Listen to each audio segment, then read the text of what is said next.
So, there's a big buzzword today is romance. But I'm not sure if we quite know exactly what that means. And it's King Solomon, the wisest of all men, who lays it out for us in his magnificent book, The Song of Songs. The Song of Songs is a book that was written when the sages. It's a love story between two lovers. There's the male lover, and he's seeking out his female lover, and there's constant confessions of love one to another. When the sages saw this book, they were horrified. They wanted to ban it until they realized that it was actually a metaphor between the love of God and his wife, the Jewish people. When they realized that this was merely a metaphor, it was then that they not only removed the ban, the supposed ban or alleged or proposed ban, but they actually called it Kodesh Kadashim, the Holy of Holies. In this book, Song of Songs, King Solomon describes the yearning of the male lover for his female companion. And he says, show me your face. Allow me to listen to your voice. That is how King Solomon defines romance. Being present with each other and listening to what she has to say. Now, listening not in order to fix her problems. Listening not in order to achieve any ulterior motive other than spending that quality time together.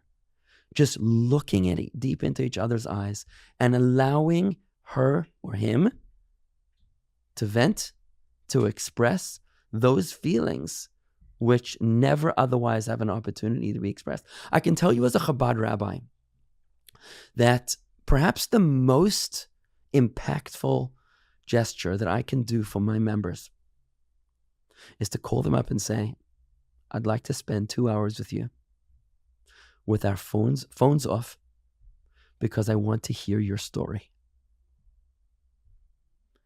And they're often taken by surprise. Rabbi, why would you want to do that? And I say to them, because I want to get to know you, because I care about you, and I want to spend that quality time with you.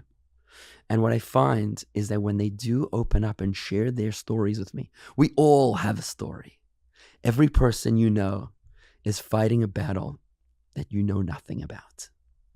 And when we give each other that space, that respect, that dignity, to listen to their stories, these are stories that nobody has ever heard. These are stories we don't even tell ourselves. We're so busy anesthetizing from our pains with our various addictions, whether it's our cell phone addictions or TV or other kinds of addictions, some more healthy and some less healthy. We're so busy distracting ourselves in the age of distraction that we don't even share these stories with ourselves. And when your rabbi, your shliach, asks you for your story, it is such a bonding experience, it's difficult to describe. When you're able to do that with your spouse, not only to get to know them when you're dating for marriage, but even more so after marriage when you're dating for eternity, when you're dating for forever, because the human soul is so much more than meets the eye. The human soul is so much deeper than we could even possibly describe. We are so much more than even we ourselves are able to define.